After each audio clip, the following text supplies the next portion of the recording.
Suatu kali dia kebetulan mendengar firman Tuhan Yang Maha Kuasa di internet.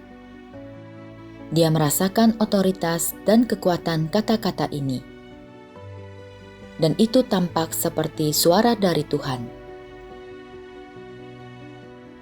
Namun, dia bingung. Itu bukan dari Alkitab. Jadi, dari mana asalnya? Kata-kata siapa itu? Mungkinkah Tuhan Yesus telah datang kembali? Melalui pencarian dan penyelidikan, dia menemukan jawabannya.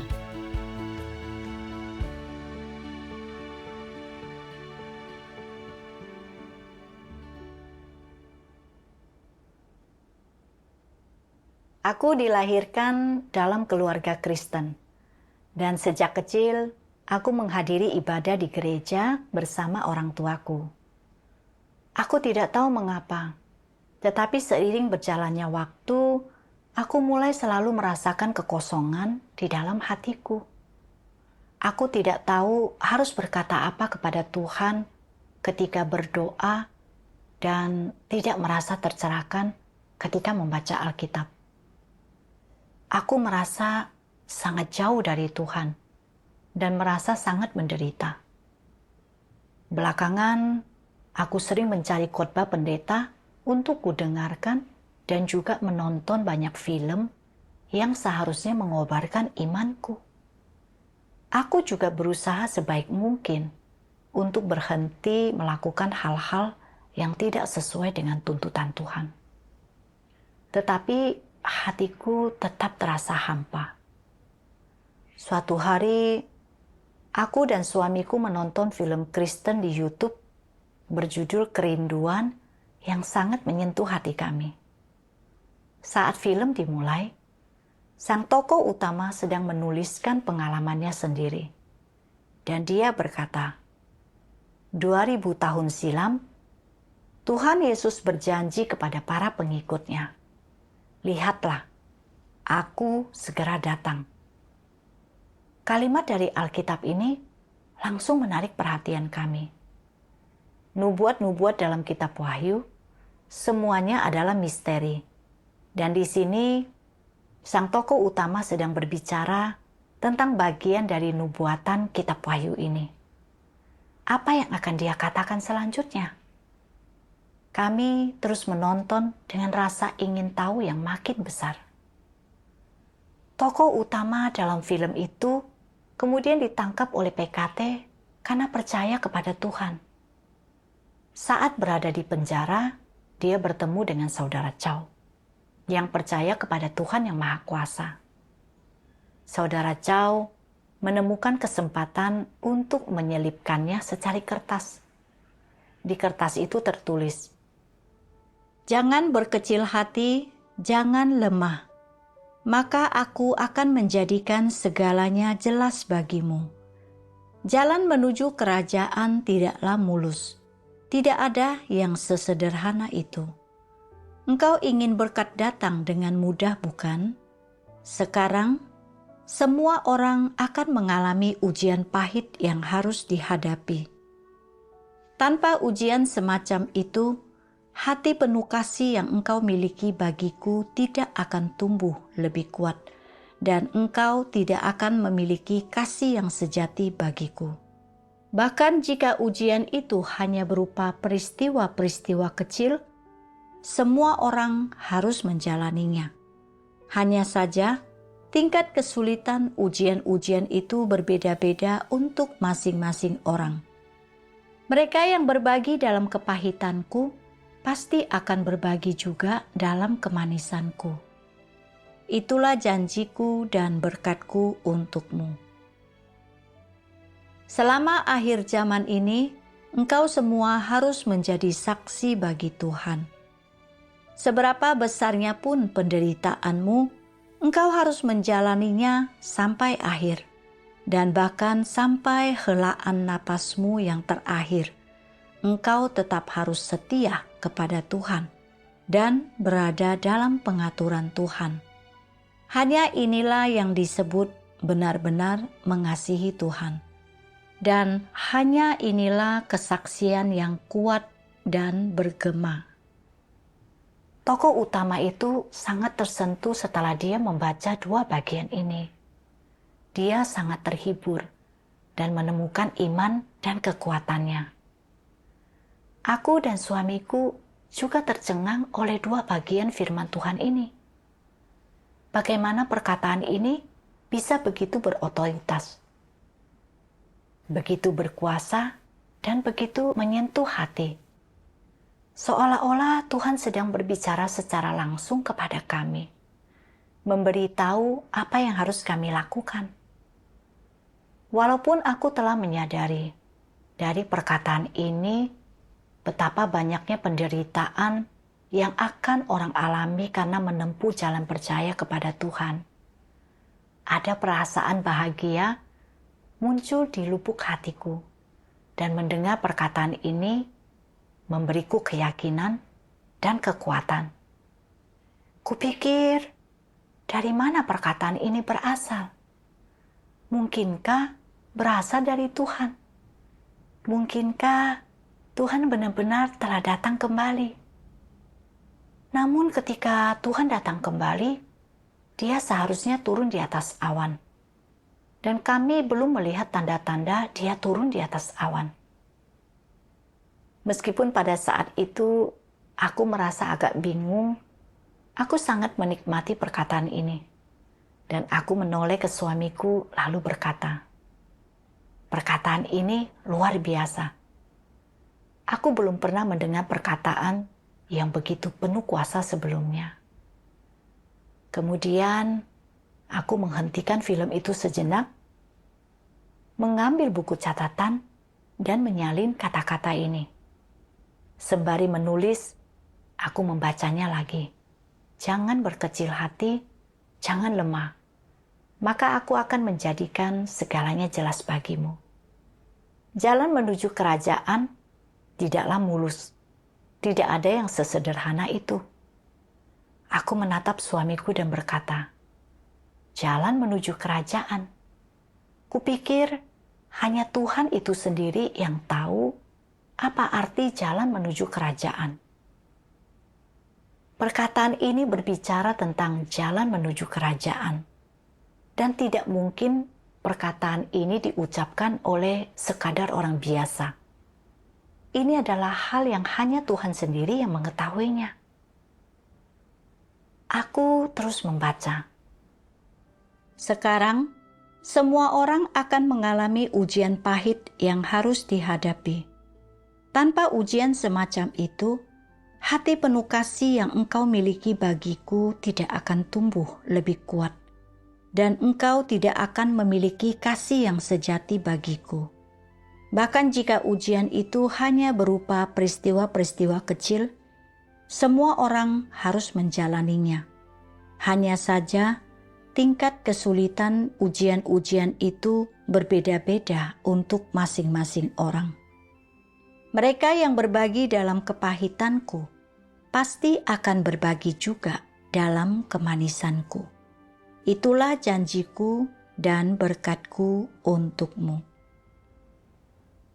Nada bicara dari perkataan ini memberiku kesan bahwa perkataan ini pastilah diucapkan oleh seseorang yang memerintah segala sesuatu, yang secara langsung berkata dengan jujur dan terus terang kepada kita bahwa menempuh jalan iman tidak semuanya mulus, dan bahwa setiap orang harus mengalami penderitaan dan kesukaran yang berbeda tingkat kesulitannya. Tetapi ini bertujuan untuk menyempurnakan kasih dan iman kita. Ini adalah kasih dan berkat Tuhan bagi kita. Mataku tiba-tiba terbuka. Sebelumnya, aku selalu yakin bahwa percaya kepada Tuhan berarti segala sesuatu harus berjalan dengan baik dan lancar dalam hidup ini. Dan bahwa inilah berkat Tuhan itu. Aku yakin jika kita mengalami bencana atau malapetaka seperti yang dialami orang-orang tidak percaya, itu adalah hal yang buruk. Dan itu berarti Tuhan sedang menghukum kita. Seperti ketika pada tahun 2010 ketika aku kehilangan semua yang kumiliki saat gempa. Saat itu aku merasa Tuhan tidak menjaga atau melindungiku. Dan itu sangat mengecewakanku karena aku hidup dalam keadaan yang salah paham tentang Tuhan. Sekarang, membaca perkataan ini, pandanganku tentang situasi sulit seperti itu berubah. Pada saat yang sama, aku juga memahami bahwa aku harus taat, berdoa kepada Tuhan dan berusaha memahami perbuatan Tuhan ketika kesukaran dan ujian terjadi dalam hidupku. Dan dengan melakukan ini, aku tidak akan menjadi lemah dan negatif. Aku terus memikirkan perkataan. Mereka yang berbagi dalam kepahitanku pasti akan berbagi juga dalam kemanisanku. Itulah janjiku dan berkatku untukmu. Kata-kata pasti akan, janji dan berkat mengungkapkan otoritas dan kuasa Sang Penutur. Dia meminta sesuatu dari kita, tetapi dia juga memberi kita janjinya. Dan terlebih lagi, dia memiliki kuasa untuk memenuhi janji-janji ini.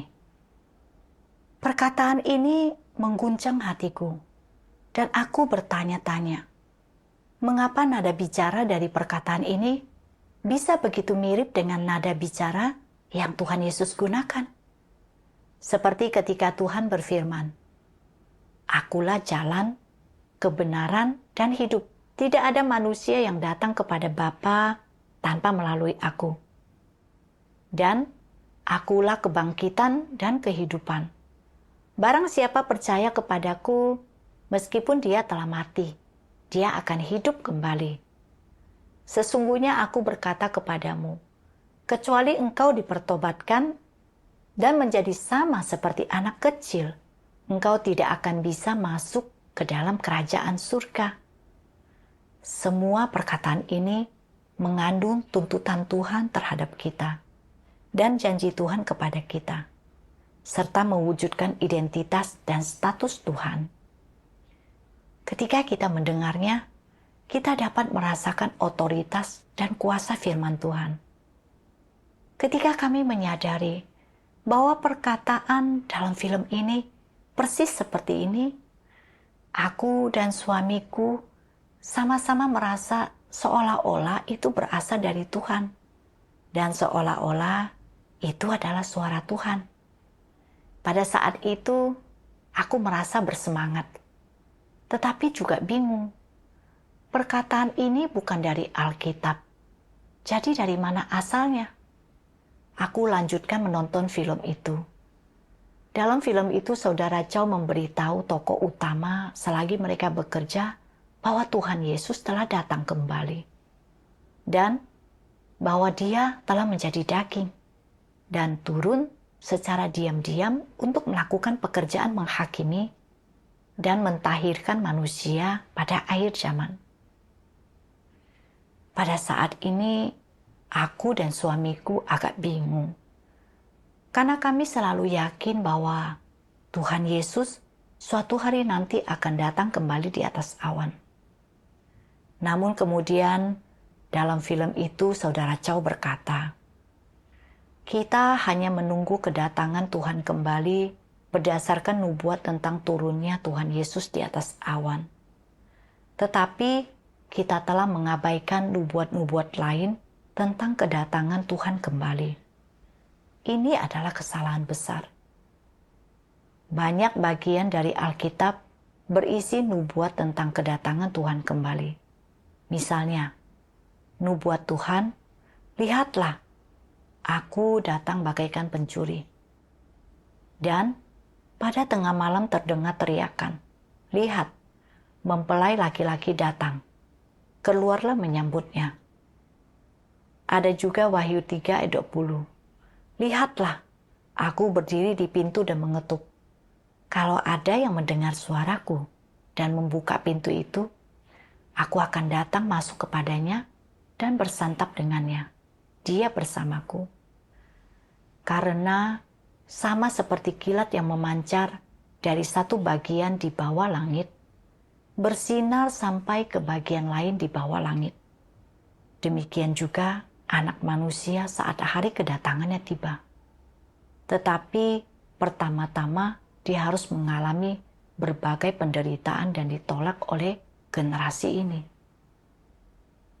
Nubuat-nubuat ini menyebutkan kedatangan Tuhan kembali yang seperti pencuri. Dan kedatangan Anak Manusia menyebutkan bahwa dia berbicara kepada orang-orang sambil mengetuk pintu dan sebagainya. Ini menunjukkan bahwa ketika dia datang kembali, selain turun di hadapan orang banyak di atas awan, dia juga akan turun secara diam-diam. Jika kita percaya bahwa Tuhan hanya akan datang kembali dengan turun di atas awan, nubuat tentang kedatangannya secara diam-diam tidak dapat digenapi. Ada banyak nubuat dalam Alkitab tentang kedatangan Tuhan kembali pada akhir zaman. Jika kita mengesampingkan nubuat-nubuat lainnya dan membatasi bahwa cara Tuhan datang kembali adalah turun di atas awan putih hanya berdasarkan satu atau dua bagian dari Alkitab, kemungkinan besar kita akan kehilangan kesempatan untuk menyambut kedatangannya kembali. Dan kemungkinan besar akan ditolak olehnya. Mendengar ini, aku dan suamiku segera mengeluarkan Alkitab kami dan memeriksa ayat-ayat ini kata demi kata. Saat kami melakukannya, kupikir ayat-ayat ini benar-benar berbicara tentang Tuhan yang datang kembali secara diam-diam. Jadi sepertinya Tuhan turun di atas awan bukanlah satu-satunya cara dia datang kembali. Ini benar-benar membuka mataku. Aku dan suamiku terus menonton film. Saudara Chow melanjutkan persekutuannya dengan berkata, Alkitab menubuatkan bahwa Tuhan akan datang bagaikan pencuri, dan pada tengah malam terdengar teriakan, "Lihat, mempelai laki-laki datang, keluarlah menyambutnya."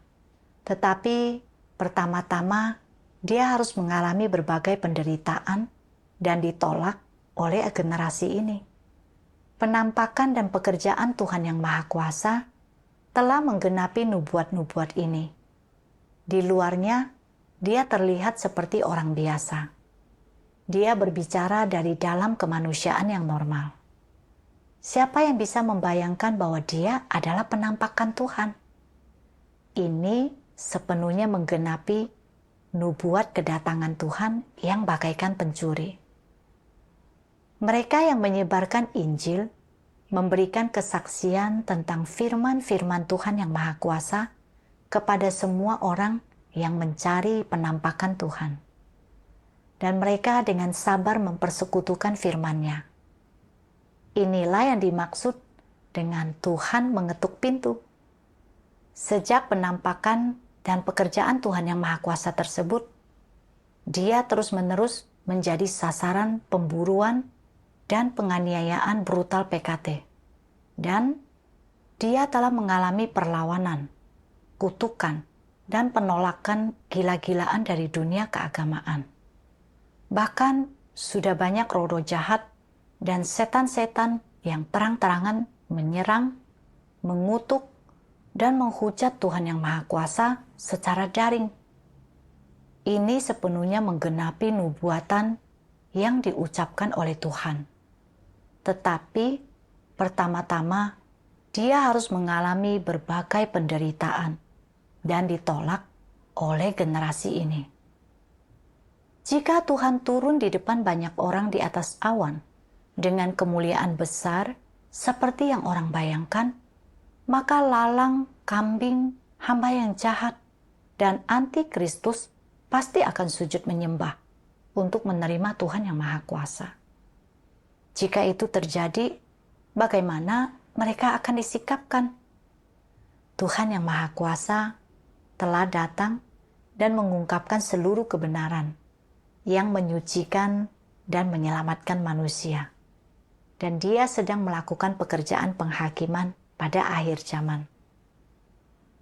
Domba-dombanya mendengar suaranya, dan gadis-gadis bijaksana dari setiap denominasi mendengar firman yang telah diungkapkan oleh Tuhan yang Maha Kuasa. Dan mereka tahu bahwa firman itu adalah kebenaran, dan bahwa itu suara Tuhan. Dan mereka semua telah berbalik kepada Tuhan yang Maha Kuasa. Inilah yang dimaksud dengan pengangkatan. Orang-orang ini telah diangkat di hadapan tata Tuhan dan menerima penghakiman dan hajaran di hadapan tata Kristus. Mereka pertama-tama disucikan, dijadikan pemenang oleh Tuhan, dan mereka menjadi buah sulung. Ini sepenuhnya menggenapi nubuat dari Wahyu 14 ayat 4-5. Mereka adalah orang-orang yang tidak mencemarkan dirinya dengan perempuan-perempuan, sebab mereka murni. Mereka adalah orang-orang yang mengikuti anak domba kemanapun dia pergi. Mereka ditebus dari antara manusia sebagai buah sulung bagi Tuhan dan anak domba. Dan di dalam mulut mereka tidak ditemukan dusta. Mereka tidak bercacat. Setelah Tuhan turun secara diam-diam dan menjadikan kelompok pemenang ini, pekerjaan besarnya akan selesai. Setelah itu, dia akan turun di depan orang banyak di atas awan dan menampakkan diri kepada segala bangsa dan semua suku bangsa. Itu akan menggenapi Wahyu 1 ayat 7. Lihatlah, dia datang dengan awan-awan, dan setiap mata akan melihatnya, juga mereka yang menikam dia, dan semua orang di bumi akan meratap karena dia. Ini akan menjadi pemandangan ketika Tuhan turun secara terbuka di atas awan, dan semua mata akan dapat melihatnya. Mereka yang menentang dan mengutuk Tuhan yang Maha Kuasa juga akan dapat melihat dia turun di atas awan. Itulah sebabnya semua orang di bumi akan meratap karena dia. Tuhan bekerja secara bertahap dan sesuai rencana. Nubuat tentang kedatangan Tuhan kembali sebagian besar telah digenapi sekarang ini. Jadi yang tersisa hanyalah nubuat tentang Tuhan yang turun secara terbuka di atas awan yang akan digenapi setelah terjadinya bencana. Menyadari apa yang saudara Chow persekutukan itu masuk akal dan berdasarkan fakta. Aku tahu di dalam hatiku bahwa Tuhan memang telah datang kembali. Dia telah menjadi daging dan telah datang di antara kita secara diam-diam. Aku dan suamiku menyadari betapa bodohnya kami yang selalu berpegang teguh pada gagasan bahwa Tuhan turun di atas awan, tetapi pada saat yang sama kami bersukacita karena dapat mendengar kabar baik tentang kedatangan Tuhan secara diam-diam. Mau tak mau aku berpikir, tidak heran perkataan ini terasa begitu berotoritas dan berkuasa, dan terdengar seolah-olah itu adalah suara Tuhan. Ternyata memang itu perkataan yang diucapkan oleh Tuhan itu sendiri. Dipenuhi dengan kegembiraan, kami terus menonton film itu. Banyak orang mungkin tidak peduli dengan apa yang aku katakan. Tetapi aku tetap ingin memberitahu setiap orang yang disebut orang kudus yang mengikuti Yesus bahwa ketika engkau melihat Yesus turun dari surga di atas awan putih dengan matamu sendiri, itu akan menjadi penampakan terbuka dari sang matahari kebenaran. Barangkali itu akan menjadi saat yang sangat menyenangkan bagimu. Tetapi ketahuilah bahwa saat engkau menyaksikan Yesus turun dari surga, saat itu jugalah engkau turun ke neraka untuk dihukum. Itu akan menjadi saat berakhirnya rencana pengelolaan Tuhan dan menjadi saat ketika Tuhan memberi upah kepada yang baik dan menghukum yang jahat. Karena penghakiman Tuhan sudah akan berakhir sebelum manusia melihat tanda-tanda. Pada saat hanya ada pengungkapan kebenaran. Mereka yang menerima kebenaran dan tidak mencari tanda-tanda, sehingga mereka disucikan, akan kembali ke hadapan tahta Tuhan dan masuk ke dalam pelukan Sang Pencipta. Hanya mereka yang bersikeras percaya bahwa Yesus yang tidak datang kembali di atas awan putih adalah Kristus palsu, akan menerima hukuman abadi. Karena mereka hanya percaya kepada Yesus yang menunjukkan tanda-tanda, tetapi tidak mengakui Yesus yang menyatakan penghakiman yang berat dan menunjukkan jalan sejati dan kehidupan. Jadi, hanya dengan cara itulah Yesus membereskan mereka pada saat Dia secara terbuka datang kembali di atas awan putih. Mereka terlalu keras kepala, terlalu percaya diri, terlalu congkak. Bagaimana mungkin orang-orang yang tidak berakhlak itu bisa diberi upah oleh Yesus? Kedatangan Yesus kembali adalah keselamatan besar bagi orang-orang yang mampu menerima kebenaran. Tetapi bagi mereka yang tidak dapat menerima kebenaran, itu adalah tanda penghukuman. Engkau sekalian harus memilih jalanmu sendiri, dan jangan menghujat Roh Kudus dan menolak kebenaran. Jangan menjadi orang yang bebal dan congkak, tetapi jadilah orang yang menaati tuntunan Roh Kudus, yang merindukan dan mencari kebenaran. Hanya dengan cara inilah engkau sekalian akan mendapatkan manfaat. Saat mendengar perkataan ini, aku bertanya-tanya, apakah istilah orang kudus itu mengacu pada orang-orang yang tidak menerima pekerjaan Tuhan ketika Dia datang kembali secara diam-diam, dan yang hanya menunggu Tuhan Yesus turun di atas awan? Selama bertahun-tahun, hampir seluruh dunia keagamaan telah menantikan Tuhan untuk turun di atas awan. Namun perkataan ini dengan jelas menyatakan bahwa jika kita secara membabi buta berpegang pada gagasan bahwa Tuhan Yesus turun di atas awan dan tidak mau menerima kenyataan bahwa Tuhan telah datang di antara kita secara diam-diam, maka pada akhirnya kita akan dihukum oleh Tuhan. Karena pada saat itu pekerjaan Tuhan pada akhir zaman untuk menghakimi, mentahirkan, dan menyelamatkan manusia akan sepenuhnya berakhir.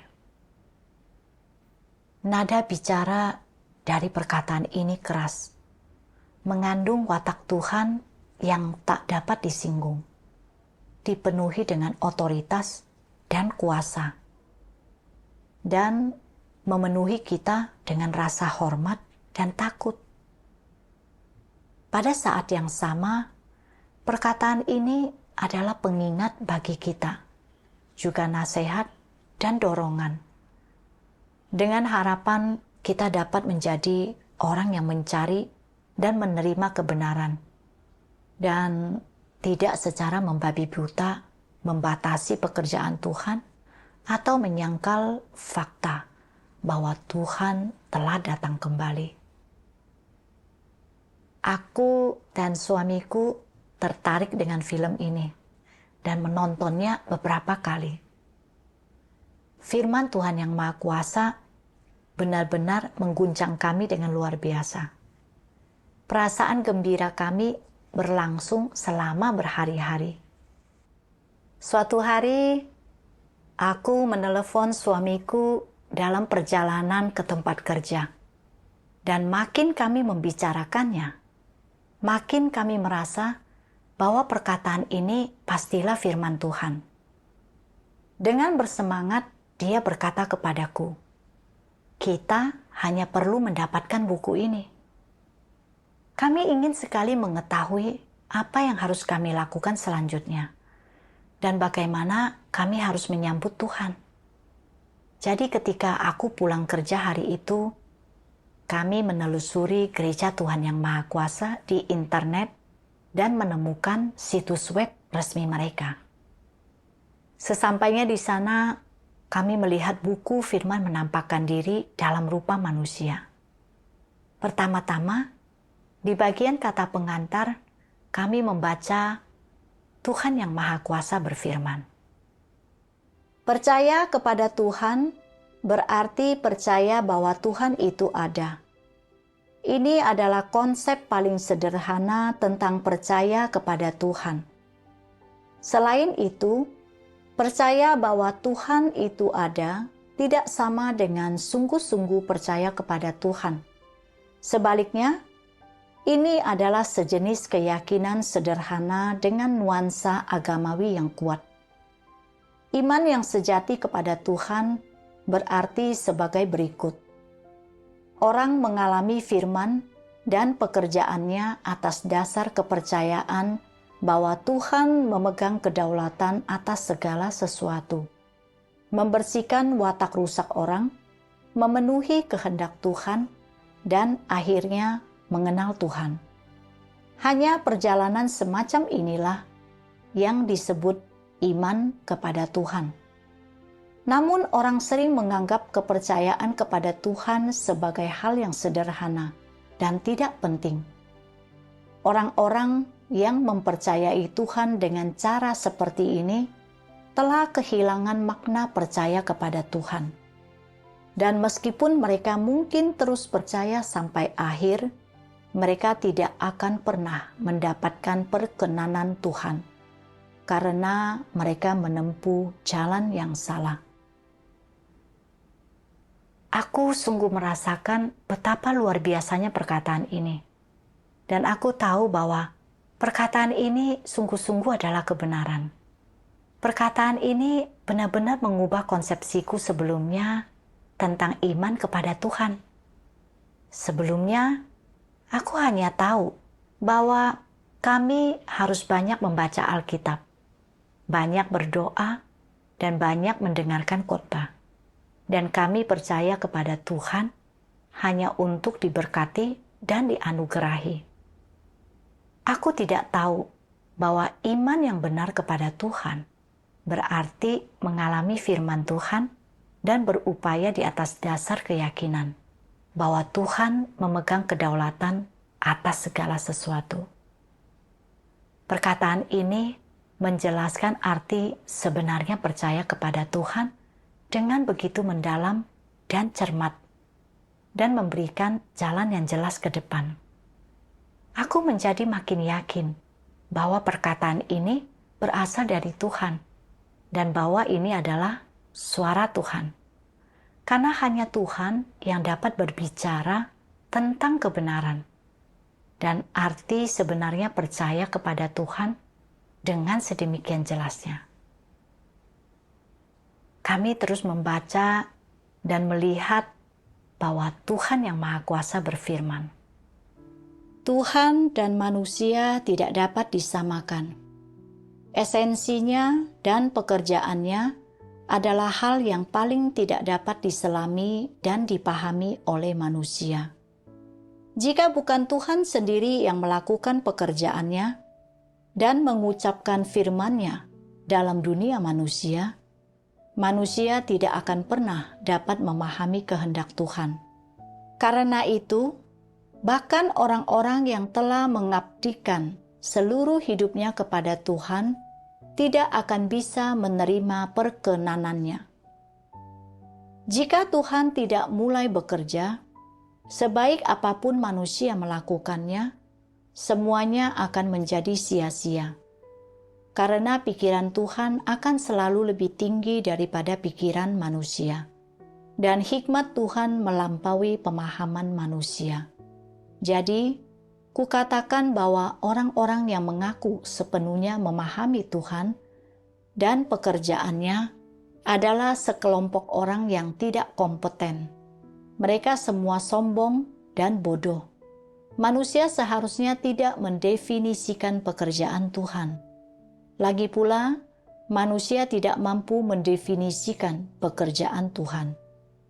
Karena kita percaya bahwa Tuhan itu ada, dan karena kita ingin memuaskan Dia dan melihatnya, kita harus mencari jalan kebenaran dan harus mencari jalan untuk menjadi sesuai dengan Tuhan. Kita tidak boleh dengan keras kepala menentang Dia. Apa gunanya tindakan semacam itu? Setelah membaca bagian ini, kami menyadari bahwa kita semua hanyalah makhluk ciptaan. Selamanya tidak berarti. Di sisi lain, Tuhan akan selamanya menjadi Tuhan. Firman dan pekerjaannya mengandung begitu banyak misteri yang tak dapat kita pahami. Kita harus memiliki sikap yang rendah hati dan mencari terhadap pekerjaannya. Kita tidak boleh sembarangan mengambil kesimpulan. Kemudian kami membaca lebih banyak firman Tuhan yang Maha Kuasa yang menyatakan, mungkin engkau telah membuka buku ini dengan tujuan untuk menyelidiki atau dengan maksud untuk menerima. Apapun sikapmu, kuharap engkau akan membacanya sampai akhir dan tidak dengan mudah berhenti di tengah jalan. Membaca ini, aku merasakan betapa tulusnya perkataan ini. Seolah-olah Tuhan sedang berbicara langsung kepada kami, menuntun kami untuk mencari firman dan pekerjaannya. Kuputuskan untuk terus membaca buku ini dan berhubungan dengan Gereja Tuhan yang Maha Kuasa. Kami mengirim pesan menggunakan fungsi obrolan di situs web Gereja Tuhan yang Maha Kuasa. Dan saudara-saudara dari gereja itu segera menghubungi kami. Setelah itu, kami sering membaca firman Tuhan yang Maha Kuasa bersama saudara-saudari secara daring. Dengan masing-masing dari kami berbagi pengalaman dan pemahaman kami. Saat aku membaca lebih banyak firman Tuhan yang Maha Kuasa, aku mulai mengetahui banyak kebenaran. Seperti bagaimana Tuhan melakukan pekerjaan penghakiman pada akhir zaman. Perbedaan antara diselamatkan dan memperoleh keselamatan penuh. Apa artinya diangkat? Orang seperti apa yang bisa masuk ke dalam kerajaan surga? Dan misteri inkarnasi. Setelah itu, aku menonton video pembacaan 2 bagian firman Tuhan yang Maha Kuasa. Ketika Yesus datang ke dalam dunia manusia, Dia memulai zaman kasih karunia dan mengakhiri zaman hukum Taurat. Selama akhir zaman, Tuhan sekali lagi menjadi daging, dan dengan inkarnasi ini, Dia mengakhiri zaman kasih karunia dan memulai zaman kerajaan. Semua orang yang dapat menerima inkarnasi Tuhan yang kedua akan dibawa ke dalam zaman kerajaan, dan selanjutnya akan bisa menerima bimbingan Tuhan secara pribadi. Meskipun Yesus melakukan banyak pekerjaan di antara manusia, Dia hanya menyelesaikan penebusan seluruh umat manusia dan menjadi korban penghapus dosa manusia. Dia tidak membebaskan manusia dari wataknya yang rusak. Menyelamatkan manusia sepenuhnya dari pengaruh iblis tidak hanya membuat Yesus harus menjadi korban penghapus dosa dan menanggung dosa manusia, tetapi juga membuat Tuhan harus melakukan pekerjaan yang jauh lebih besar untuk membebaskan manusia sepenuhnya dari wataknya yang telah dirusak oleh iblis. Jadi, sekarang setelah manusia diampuni dari dosa-dosanya, Tuhan telah datang kembali menjadi daging untuk membawa manusia memasuki zaman yang baru dan memulai pekerjaan hajaran dan penghakiman. Pekerjaan ini telah membawa manusia ke dalam alam yang lebih tinggi.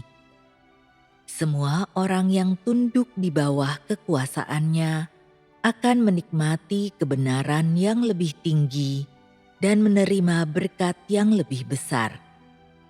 Mereka akan benar-benar hidup dalam terang, dan mereka akan mendapatkan jalan, kebenaran, dan hidup.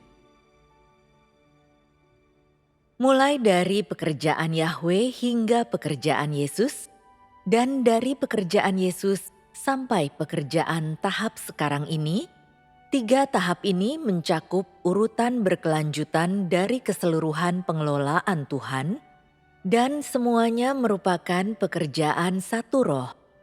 Sejak penciptaan dunia, Tuhan selalu bekerja mengelola umat manusia. Dialah yang awal dan yang akhir, yang pertama dan yang terakhir, dan dialah pribadi yang memulai dan mengakhiri suatu zaman. Ketiga tahap pekerjaan tersebut di zaman yang berbeda dan lokasi yang berbeda tidak salah lagi merupakan pekerjaan dari satu roh.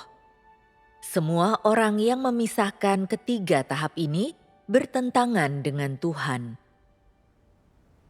Setelah membaca firman Tuhan yang Maha Kuasa, aku mengerti bahwa Tuhan Yesus hanya melakukan pekerjaan menebus umat manusia dan bukan pekerjaan menghakimi, mentahirkan, dan sepenuhnya menyelamatkan manusia pada akhir zaman. Meskipun percaya kepada Tuhan Yesus, berarti dosa-dosa kita diampuni, natur berdosa kita tidak dihapuskan. Dan itulah sebabnya kita masih sering berbuat dosa lalu mengakuinya. Dan itulah sebabnya kita tak mampu melepaskan diri dari belenggu dosa. Di atas dasar pekerjaan penebusan Tuhan Yesus, Tuhan yang Maha Kuasa mengungkapkan kebenaran dan melakukan pekerjaan penghakiman pada akhir zaman untuk mentahirkan dan menyelamatkan manusia sekali dan untuk selamanya. Tuhan yang Maha Kuasa dan Tuhan Yesus adalah satu Tuhan yang memakai nama yang berbeda dan melakukan pekerjaan berbeda pada zaman yang berbeda.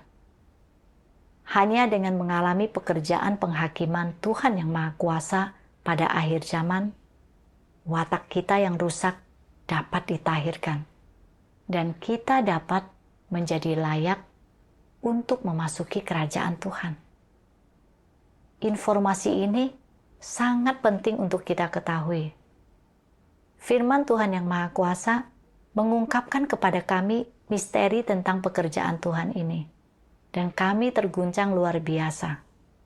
Sungguh, ini adalah firman dan suara Tuhan. Karena hanya Tuhan yang dapat mengungkapkan misteri pekerjaan Tuhan. Hanya Tuhan yang dapat mengakhiri zaman yang lama dan memulai zaman yang baru. Tidak ada manusia yang bisa melakukan ini. Kami juga menyadari bahwa Tuhan yang Maha Kuasa telah mengeluarkan banyak kebenaran yang berkaitan dengan penerapan, seperti prinsip iman, prinsip kejujuran, prinsip ketaatan kepada Tuhan, dan prinsip mengasihi Tuhan dengan sungguh-sungguh. Semua ini benar-benar memperkaya dan sepenuhnya menggenapi firman Tuhan Yesus.